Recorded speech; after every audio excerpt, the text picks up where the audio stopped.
Hello, and welcome to Faith, Final Drafts, and the F Word. I'm Darla Phillips, a host and producer, along with fellow screenwriters Sarah Hopkins and Williams Spindler. Join us as we share our experiences navigating careers in film and television. Add in the twists that we're women of faith, entering into life's second season, and you might find yourself mumbling under your breath. Good luck with that, ladies. Follow along for some guaranteed laughs and some valuable screenwriting and industry perspective. Anyone with a dream will enjoy this podcast video. Hope you join in. And remember, we gotta enjoy the journey. Well, welcome back to Faith, Final Drafts, and the F Word. Today, we're tackling core story wounds, taking inspiration from our personal wounds and how the timeline of our healing can influence a story.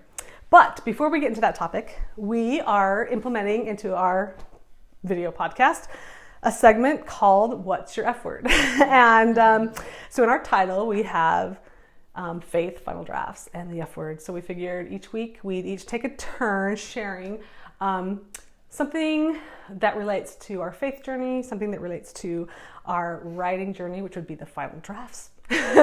And what is so frustrating that it relates to the F word part of our segment. So Sarah, go first today with that. So what are your F words this week? I have lots of F words. Some really good ones. Okay, so I'm going to start with the faith one first. So I love, first of all, I like the name of the title of ours because I feel like sometimes as real life people, we're not just writers, we're not just moms, we're not just Christians or faith-based people. Sometimes we just categorize and we fit in that mold for whatever that's going to be, but like everybody, everything touches, right? Like it's spaghetti, everything's touching. Yeah. So for me, the faith piece of this last week, so it's January of 2022, and I had never done an actual fast before. So we just started a new church, and this was one of the things I did. It was like a 21-day fast, and I chose to fast alcohol. So I just needed to prove to myself that that wasn't something, and I just really needed to be praying about a lot of things, along with having a very big year coming up. I have 2 daughters, one's graduating high school, one's graduating her welding degree with her associates, and my husband is retiring. So we have a pretty big year, and I was like, I want to front load my year, and I want to start it off on the right foot. So, I started working out and eating clean, and I did this fast with no alcohol, and I also set a goal for myself to finish a feature film script, and that's where my F word of the frustration came in, because I had set this goal and I had been doing all of these wonderful things, and I had been writing pages like, we would have, I love the accountability that we have with each other, where we'd like send each other page counts, and the script is a gazillion pages long. But it's good. But the frustrating part was that I didn't hit my goal, and I also know that this first draft is first draft. That's right. So it's just the frustration of like, this isn't what I want it to be. I didn't meet my deadline. So those are kind of my 2 big things. So it was faith, final drafts, and frustration. Those are kind of all of them wrapped up in me. So there you go. Nice. Thank you, Sarah. And all right, Becky, you're up. What are your F words for the week? So I'll start with the same thing. I'll start with the faith concept, and I too also really like the subject matter of our podcast, faith, final drafts, and the F word. So for me, I got an email, as we all do, because we all subscribe to umpteen screenwriting, resources, and I got a particular email that really resonated with me, and it happened early in the morning, and I just felt there was a special voice, a higher power voice that said, pay attention to this email. And so I copy and pasted it, and I sent it to you guys, and I'm like, what do you think of this email? And you guys are like, oh yeah, and so that was really special for me, because there's so many avenues that we're looking for. Which avenue should we follow? Which route should we take our writing on? And so to get that extra little nudge from somewhere other than myself, the Holy Spirit maybe giving me a nudge saying, try this avenue. So I'm going to try that. So that was my faith part. But I'm also, writing projects. I'm also starting a new project this year. And I have a client project that I had a final deadline. So I'm like trying to crunch and get that done. And then the frustration was the particular day that I had this deadline, I also got some good news that my daughter was coming to visit. And so I was like, ooh, I want to get this done before she comes into my house so I can focus my attention on my daughter because I don't get to see her that often. So it was just this, and then the doorbell rings and it's like, ah! And I haven't hit send yet. But thankfully I have a supportive family that are like, okay, do what you got to do, Mom. And then, yeah. But it's hard. It's hard to juggle all those plates at the same time. Yes, definitely. Yeah. And yours. All right. Well, for me, okay, so my faith. So just 2 days ago on Saturday, our grandson, he turned 8, and in our faith, you get baptized at 8. And that to me is my big faith moment. Our whole family comes together and oh my gosh, see, I'm gonna cry. But it's just such a beautiful thing to see this huge family come together. And some of us have different opinions on the faith we're in, and some people, we're all on different journeys, but to see them all come together for this little 8-year-old boy was my faith moment. I don't know, I love my family and I love seeing them support each other even when they have different opinions sometimes, but came together for little like Levi, turned 8, was baptized. So that was my faith moment. My final drafts moment was I've been working on a new project, a new feature comedy, which I'm so excited about, and I was like, I'm excited because I'm in the process of getting I wrote up the concept, wrote up a little outline, in the process of getting notes back from my manager. Very exciting, except for, now this leads into my frustration part.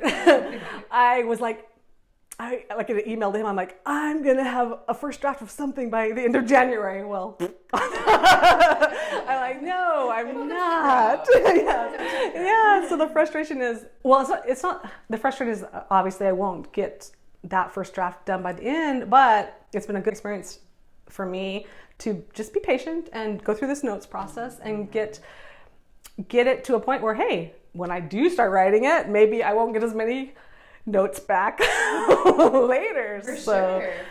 So that's my little, so that's our F words for the week. So thank you for sharing those with us.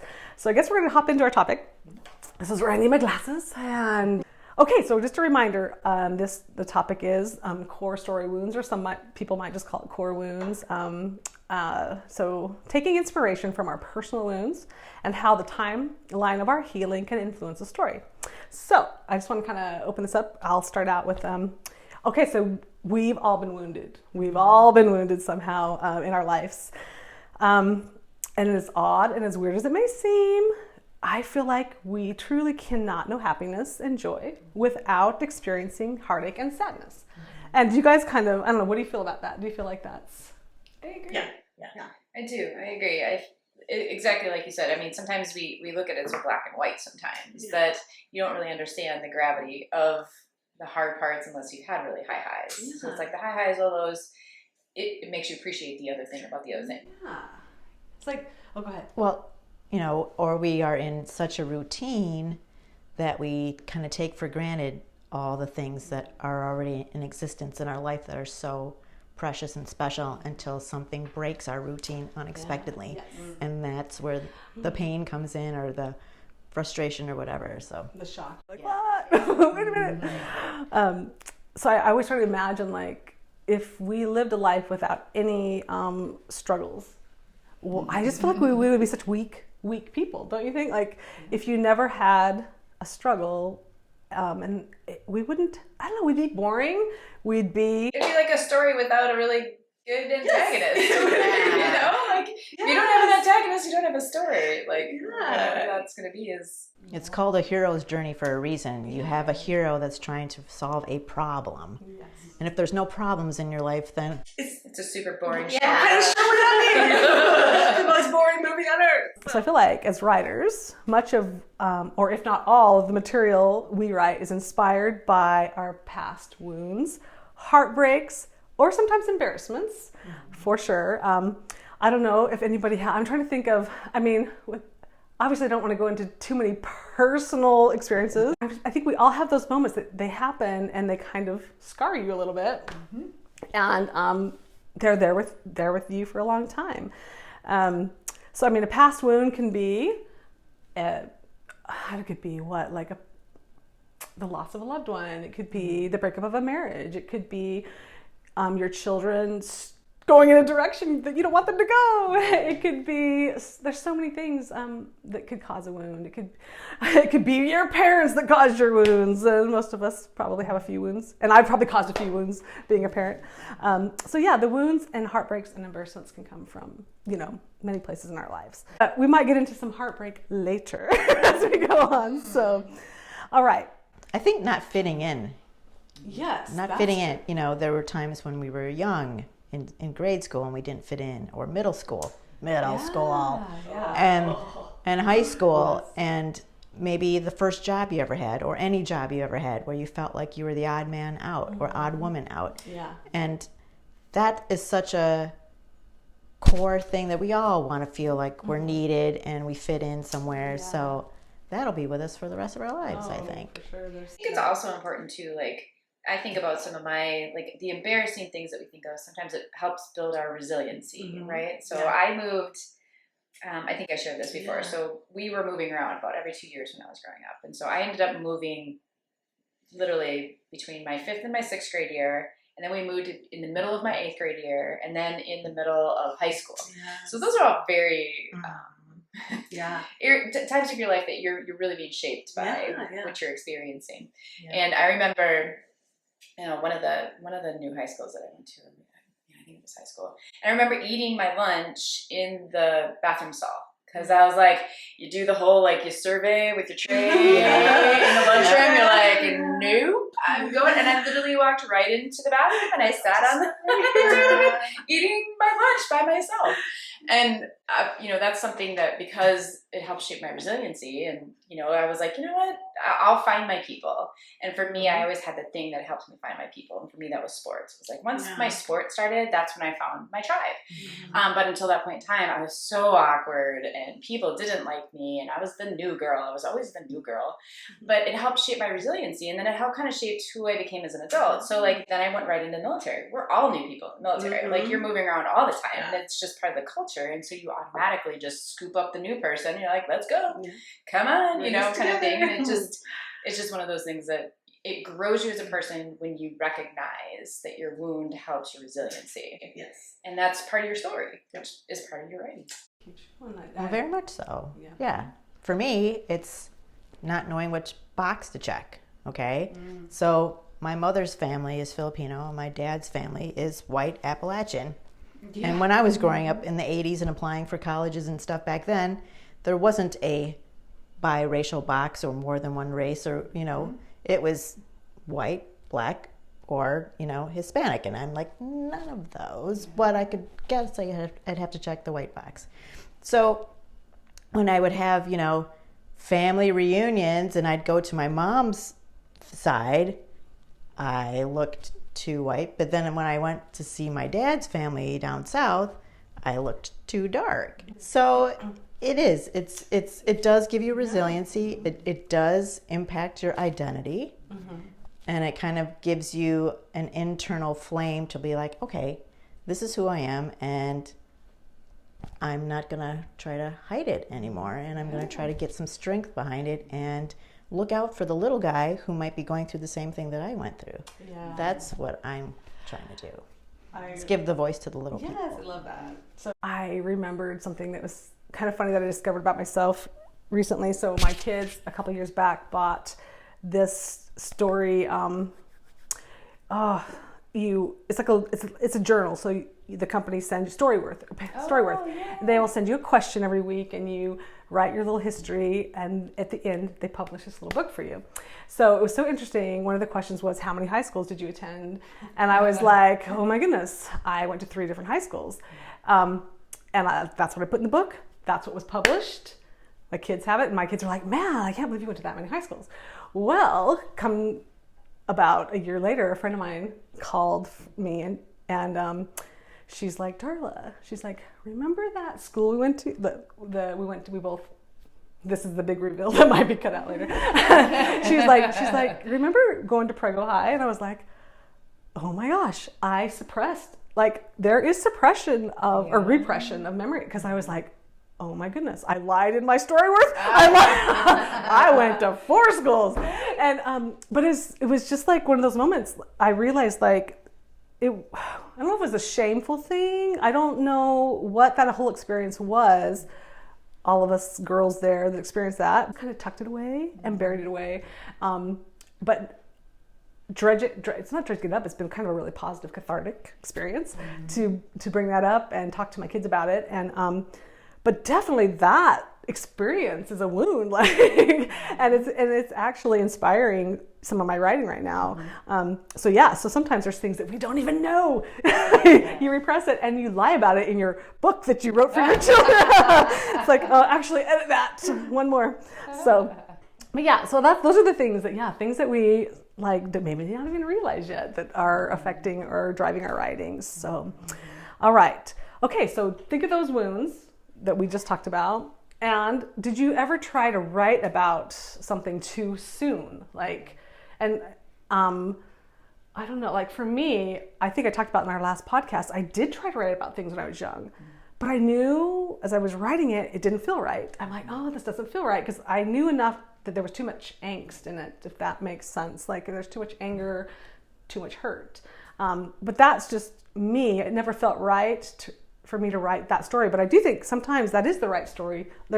People's stories do need to be told if they have been deeply harmed or abused. Or so I think, I don't know, what are your thoughts on the timeline of that? Like writing about something too soon, or I don't know. Well, I think you should still write about it. Yes. If it's fresh and you feel it, go ahead and write it. Yeah. Yeah. And then, maybe you want to set it aside for a little while before you like submit it to some place. Or edit. Yeah, right. But I think if anything, there's some gold in what you wrote, because you literally poured your heart out onto this page. And so maybe if it's not appropriate for this avenue or that avenue, still keep it, because down the road you might have a character that's going to draw from that. Yes, that's good. I agree. Like, I think that's why journaling is important. I think a lot of people journal and are very real with their journal, although I have the problem of still being too nice in my journal. I'm like, oh wait, someone's going to read that. So some of that is just our just how we were conditioned. You know, how you're growing up, you be the nice girl. My mom was always like, you can't say anything nice, you don't say anything at all. Which, kind of, when you have that grooming, when you do write something that feels harsh or, hurtful because you are feeling that, you have to remember that you have your valid feelings about what that is, but it doesn't necessarily mean that that's not going to evolve and change. And that also doesn't mean that it's something that you're going to hang on to and it's going to fester inside of you forever, because usually if you're processing things in a healthy way, you will get to that place kind of thing. But it is okay to be raw like that, but obviously you're going to want to be in a safe place to do that. And you're not going to want that to go to the person that it might be hurting. So, being smart about how you're raw maybe is a better way to. Yeah. And that leads us into the next, so how does this, the timeline of the healing, how does it affect your telling of the story? So obviously when it first happens, it's raw, it might be ugly, mean, angry. But as time goes by, how you get distance from it, you get perspective, and you can see more pieces of what the puzzle was in that situation versus how you just personally felt in it, which that's good story. You give all of that to the characters that are in your story if you are going to explore something like that. You get the full story. You can heal from that. Yes. And to me, as much as I know people need to get their stories out, when they're too angsty and there's too myopic, like they only see one, it's always like, oh, that's kind of a little bit of a turnoff to me. I mean, I love it when, as you were saying, like as time goes on, you can kind of take a look around and see the full picture and like, why did this person act this way? And it's such a fuller story, a more mature story that shows that, we're growing from the hurt we've had. Grow from the source of the hurt. Yes. Right? So what was it that triggered this big, awful wound? And can you write about that? Because maybe if you write about the cause, there's somebody else out there that's having that same cause in their life. Yeah. And how can you make this a bigger message? Yes, and make it a positive message. Right. Mm-hmm. A meaningful message. Yeah, meaningful. So that's where I would go. The magic. Yeah, right there. Perfect. So let's see. So I think we've kind of already talked Can about we talk this. about Are we modern okay? day wounds, please? Yes, we will. Because we're talking about stuff that happened to us when we were Let's kids do. or whatever. Let's but go there. as a woman of a certain age, there's all kinds of modern day wounds. Certain I age. do. I hate that. I know. But so okay, because I write comedy, here is a wound for me. Thieves. I know. Yes. So, I can drive without them. I can do a lot without them. But then if my phone rings while, I'm in my car, it's like, what? Oh yeah, I can't do that. So I have to literally pull over, put on the glasses, and read what's going on in my phone. Because I don't have a, modern car that has Bluetooth or whatever. I have to physically, look at.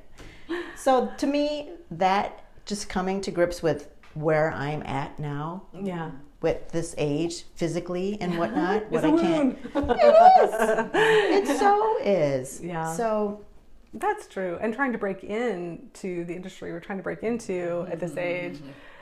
Although I think we're doing it at the right time, girls. I think this is the right time for us. What do you think? I feel like 20, 30 years ago, we would have just been laughed off the stage. There's so many more platforms, and I love that, all of these different platforms, they have kind of that niche, or they have what they're looking for, and they have a built-in audience, and you know what you're looking for.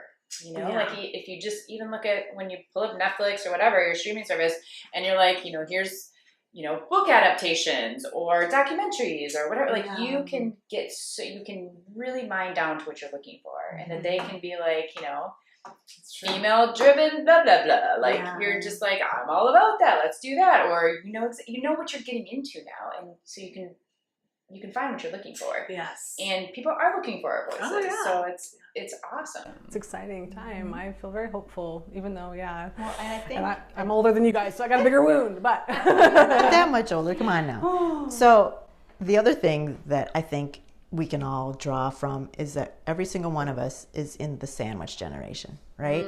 We've got parents that are, needing some looking after, and then we've got kids that definitely need some looking after.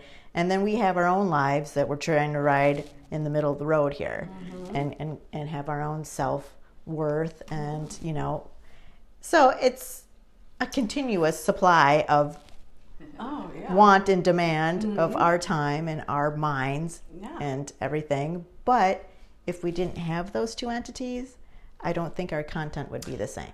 I agree. It does. It fuels so much of what you have to say. Drives. And the things that you're picking up on, that when you actually see it, when you see a really good scene, you're like, oh, yes! That's what I was talking about. feel seen in that scene. Yeah. Like, how do you write that? Those are the scenes that's the goal. And that's what people relate to, because they're going through the same thing, and to see it out there on TV or the big screen is super therapeutic for them and for us. It helps all of us. So, okay, so just one thing. So this next thing, and we can take this however you want, but so I want to talk. How does time? So time can compress and hone and produce a diamond of a story before a single word is written. So this, and I put this down because this happens. This is, I think, my process, and you guys can agree, disagree, or just tell us your process. So for me, like, a story might build for years, and it might even be decades before I even get a word on the page. But I feel like when I finally go to write that story that's been it's been kind of coming up, and I'm like, no, back down. And the more I compress it, the more powerful the story gets in my gut, anyways. And to me, like, when I feel ready to write a story, it's so compelled from my gut. Like, it's almost like that story has to come out now. Like, I can't compress it anymore. Doesn't mean, so when I say, like, the story's a diamond, it does not mean it's going to go onto the page like a diamond.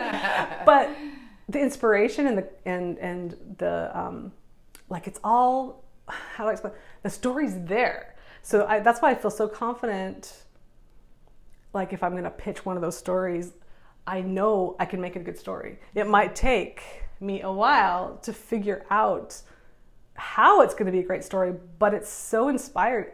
I don't know if it's inspired is the right word, but it's so compelled and there's so much emotion attached to it by the time I've crushed it down. And I know you're not supposed to do that. Therapists would say, don't do that, don't compress. But for me, when that story is like ready to burst out, I'm like, okay, it's time to write that story.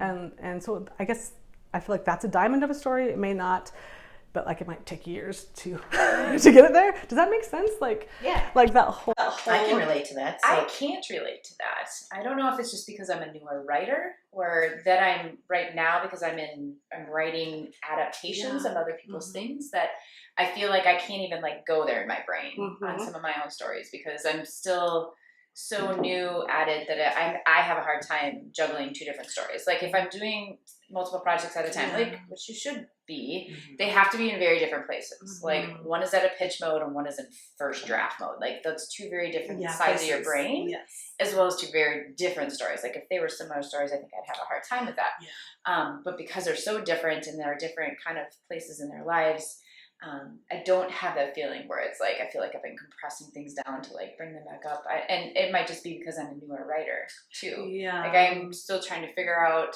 what my next thing that I really feel compelled to write is. And I've had some amazing projects and things that got not workshopped to death, but I learned how to write with that stuff. So maybe now that I'm figuring out looking at what story really actually is. What is the beginning, middle, and end? Looking at the structure. How do you write this? What are the beats supposed to feel like? Because I'm still learning like the school side of writing, so that the story will come out in that way. So I can't really relate to that. I'm gonna argue this, because I do think you have had that experience because take FET. And you had years and years and years of being in the armed forces, watching your husband go through deployments. So I am going to play devil's advocate and say you have. That was my very first writing experience. Yes. And that was that feeling.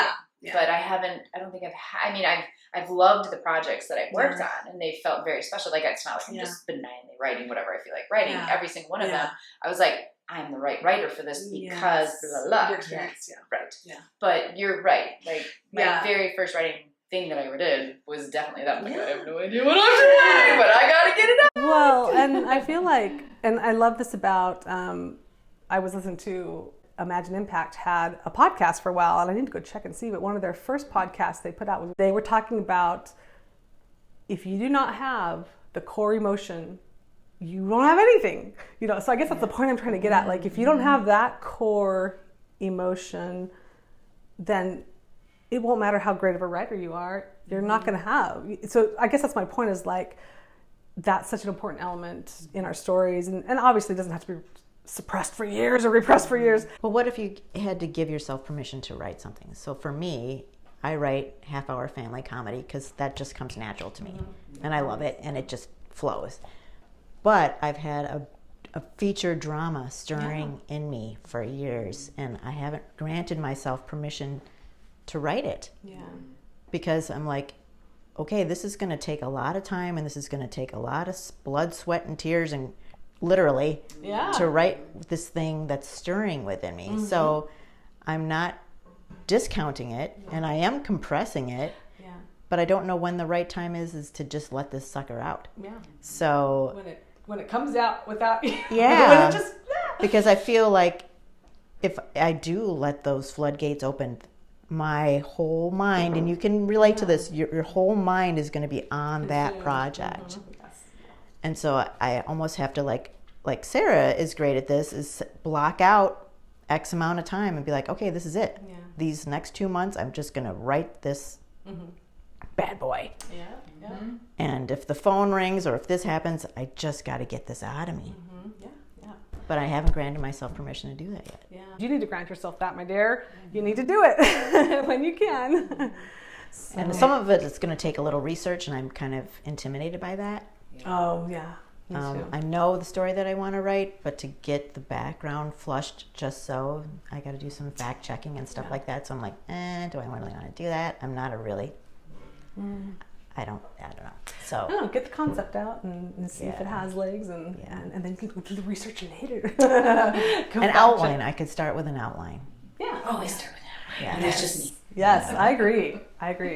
Okay, so I want to think of, off the top of our heads, although I do have a little cheat list here, who are some screenwriters, authors, or filmmakers that you feel like have mastered the skill of creating beautiful stories built around and inspired by core wounds? And while you guys are thinking, I'm going to go with Jane Austen, because I really did have a moment of understanding on this, because when you're young, or when the first time you're introduced to Jane Austen or any female author from an earlier time period, I just thought, oh, what a fun story, what a cute love story.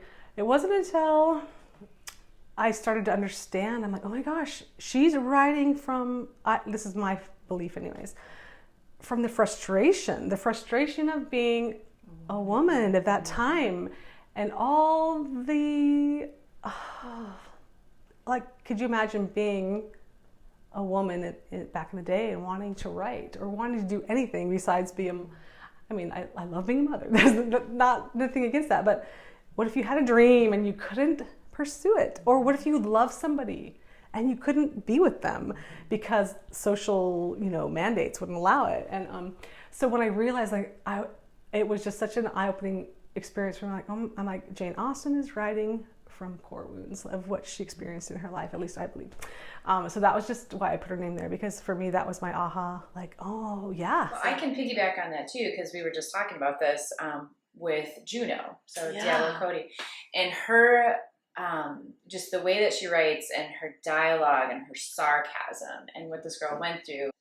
I didn't understand a lot of what that was like, because those weren't the shoes that I walked in. But watching that movie and watching this girl go through that and hearing how that, because the word sarcasm comes from tearing the flesh or something like that. And it literally is, especially for somebody that's going through, a traumatic, high school pregnancy and having to make those really difficult choices. I don't know. I loved what that movie did for me, because we're seeing a girl's point of view on it versus what society is telling them they should or should not be doing. And I thought that was I love that movie. I do too. I've always loved that movie. It's a great movie. I can relate to that movie. So I do love June, and you're right. It was it was done beautifully, to where even if wherever you fall on the political, side of pregnancy, teenage pregnancy, I felt like it was so beautifully written, so beautifully directed and portrayed that you can't take offense. I don't feel like anybody could really take offense, whether you were super liberal or super conservative. I don't know. It was beautifully told. For me, it's This Is Us. I was hooked by the very first episode. I lost my dad many, many years ago, and relate to the kids as adults trying to figure out, well, would my dad be proud of me because I did X? And always having that in the back of your mind, well, what would he say today if he was here with me today because of X? And so as someone who's lost a parent at a fairly young age, I have that feeling a lot. And that's kind of the baseline of that show, that these three siblings are going through life, trying to create their own lives and become parents of their own. But always there's that little voice in the back of their head. Wouldn't Dad be great if he was here right now to see my child? So I ugly cry when I watch that show. And yay to all the writers. I follow you on social media. I'm gonna miss it. I know season 6 is the final season, but it's touched me. Oh, yeah, for sure. That's what story does, and so much a story, whatever your character's central conflict is, oftentimes it does usually somehow relate to their core wound. And when you have writers that know that feeling, that's when you see it on the page or see it on the screen, you're like, oh, Yes. I get it. I'm not the only one that feels this way, or it is cathartic to see in a dramatic way. You know, that's why stories are so important of healing. You know, like it really is important to know your own story, whether or not you're right or not. Yeah. You know? And to know you're not alone. Other people have experienced similar things. And so I do want to give a little shout out. Well, so a lot of when I knew that this was the subject I kind of wanted to tackle way back when I wrote the first outline for this podcast, I looked up, tried to get some inspiration on the subject, and I found Peter Russell, who he has passed, which I was so sad. I'm like, I just discovered the script doctor, and he's passed away. But he shared so much about core wounds and how that influenced the story, and I loved. He took it not just to like. It wasn't just about, who hurt me, what heartbreak have I had. I mean, he went into embarrassing moments, and then he took it to the next level of like let's say if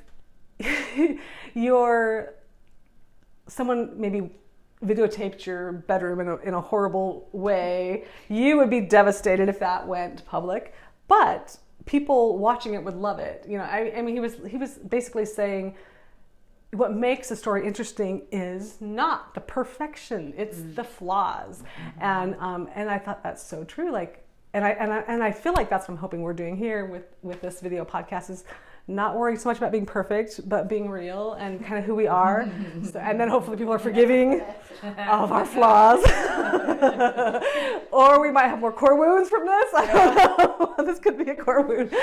So I really forgive us or not. This is who we are. Yeah, this is who we are, and that's what I love about this. I'm hoping that's part of what we're doing. So, anyways, check out Peter Russell's The Script Doctor. All right, so. Anyone else on this list? I was trying to think of, we're talking about the movie because we only have, we're getting close. All right. So we all recently watched Maggie Gyllenhaal's The Lost Daughter. Yes. Now I watched it with my sister. You guys all watched it, right? Yes. And as I was watching that, I kept thinking, there's so much wound here. There's so much wound. So I thought, this will kind of be our last topic as we close up, unless anyone has anything else they want to add. But what were your thoughts?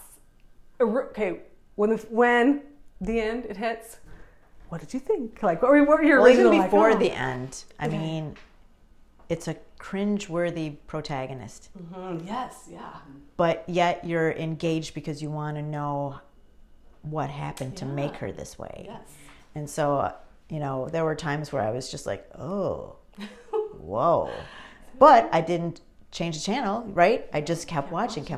So I think it was like a train wreck. You can't stop watching. Yeah. And I love the way that because oftentimes, especially in something that is more action driven or whatever, I just loved how dramatic every single scene was. Just so fully dramatic, and so it's like motherhood.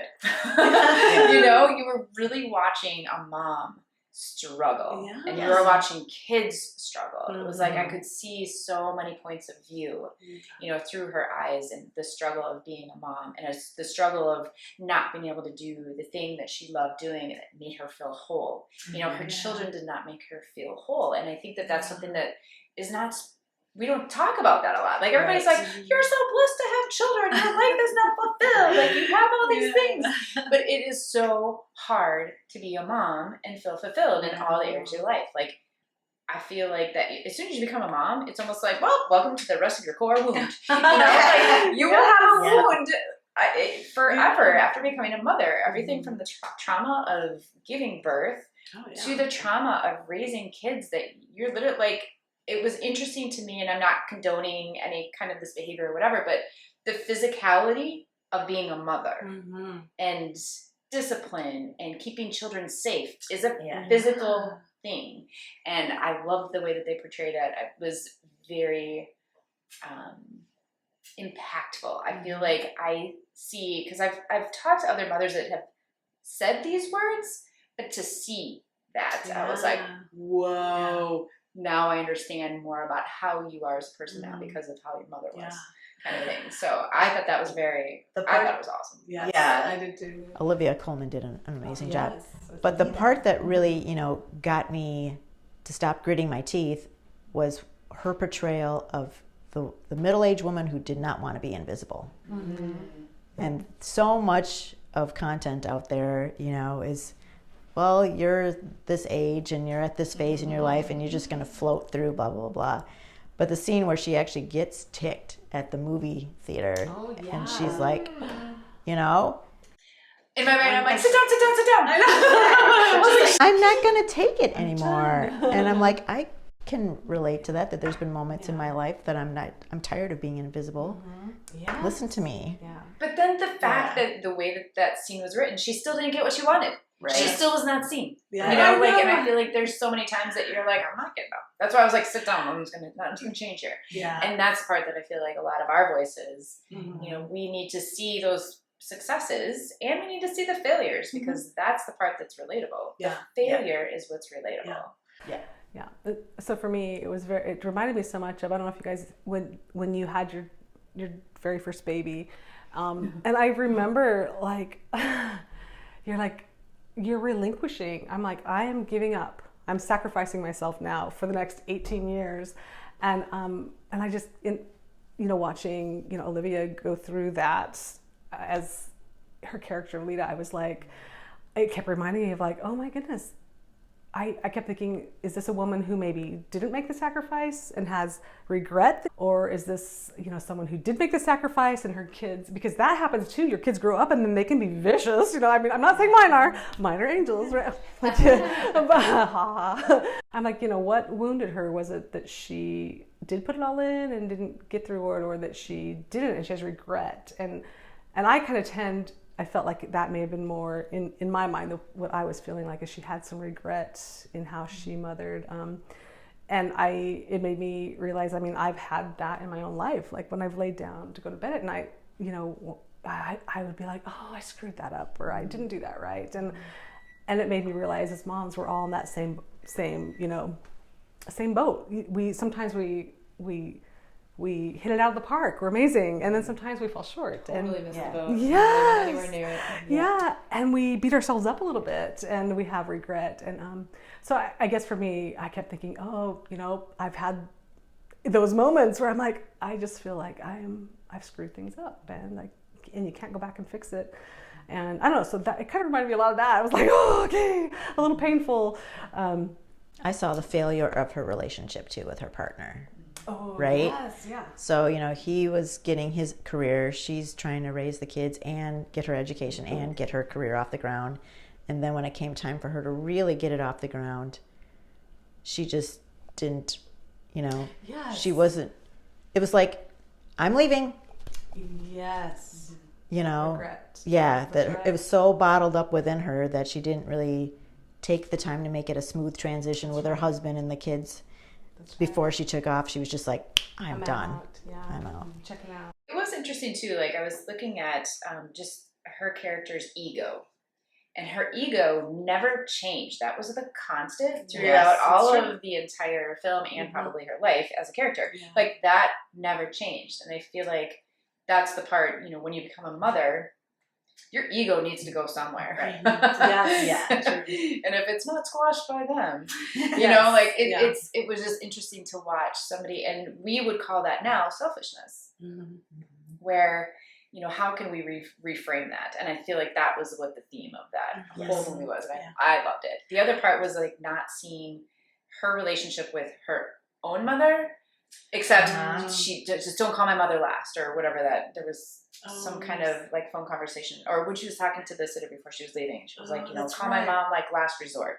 So it was like you're seeing this almost like generational kind of thing happening, and then hearing the way the daughters were, talking to her on the phone, or the daughter, I should say.